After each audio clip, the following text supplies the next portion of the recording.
Okay, so you've seen this slide before. This shows all the pathways as they come through the spinal cord level. So the sensory pathways are the blue pathways. Those are the ones ascending.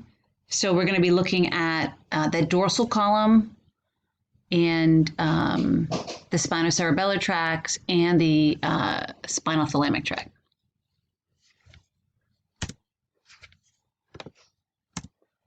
So looking at the spinal thalamic pathway, again, when we take a look at the first, second, and third order neuron, the first order neurons synapse in the dorsal horn of the spinal cord. So they come out of the sensory receptor and they synapse at the dorsal horn of the spinal cord.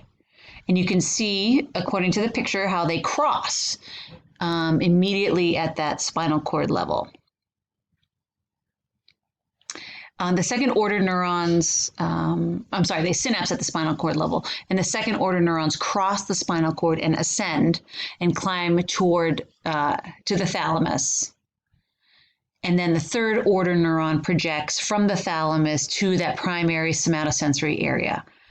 And again, remembering the spinal thalamic pathway is carrying crude touch, pain, and temperature.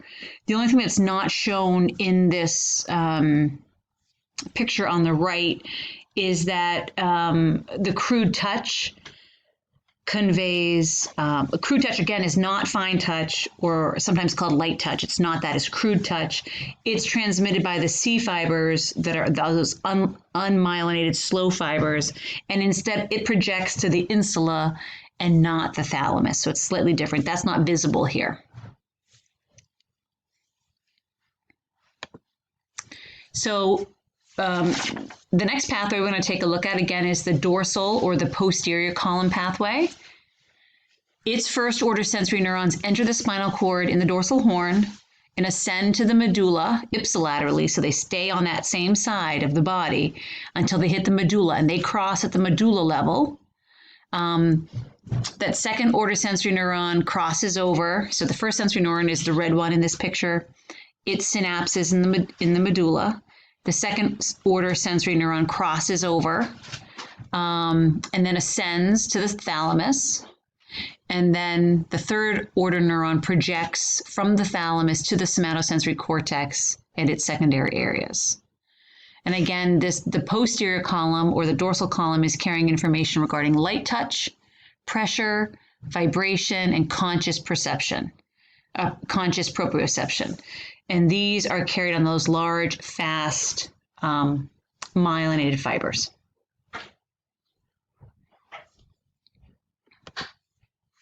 And we're also taking a look at the posterior spinocerebellar tract. Its first order neurons bring and again, what do we know about the cerebellum? It's carrying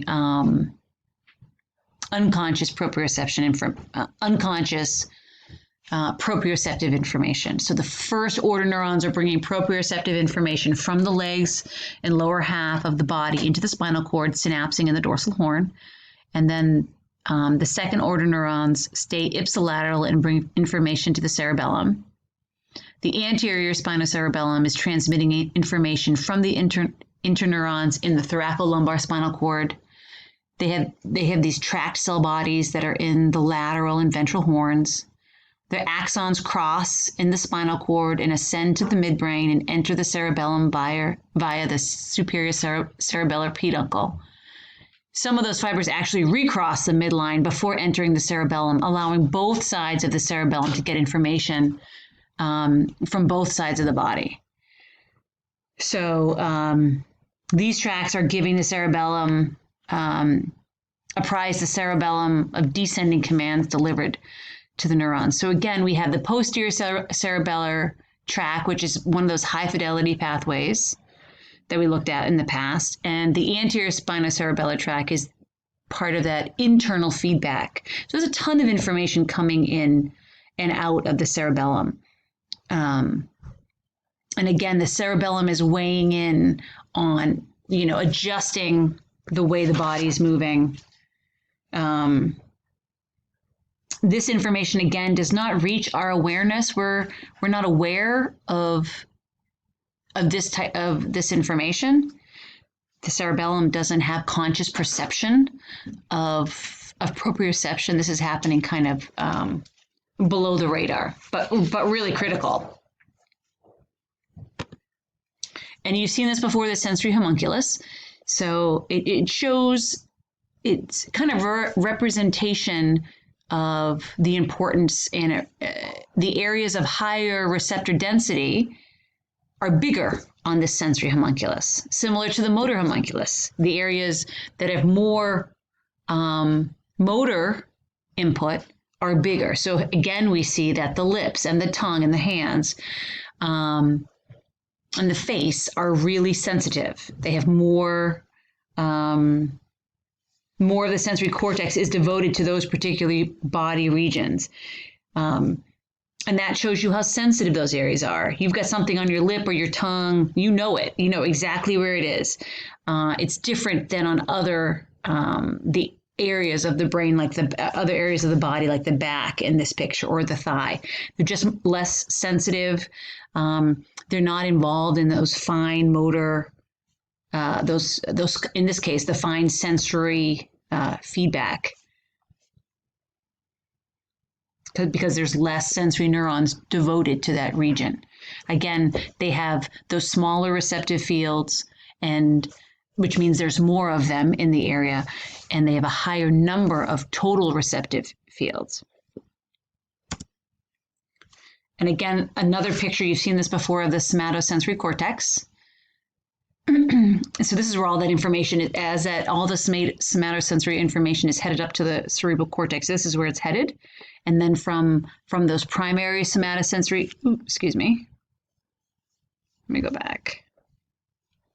I was getting excited there. I flipped the slide.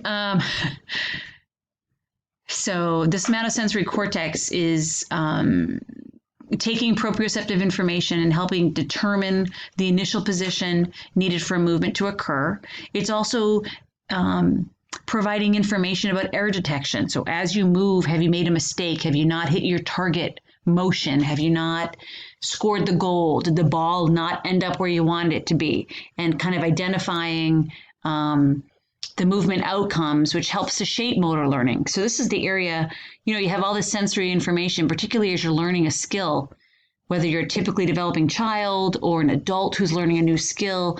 This is the part of the brain that's taking all of this input and helping your body make adjustments.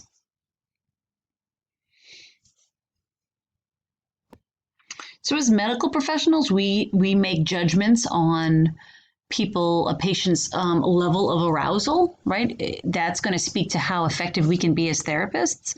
We hopefully will have patients who are awake and attentive. So we use some of this language here to define patients. So we define a patient as alert, as a person who's awake and attentive to normal levels of sensory stimulation.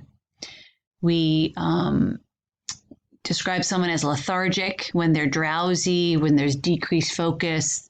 They need, some cues to kind of stay on task or to stay with you, so to speak.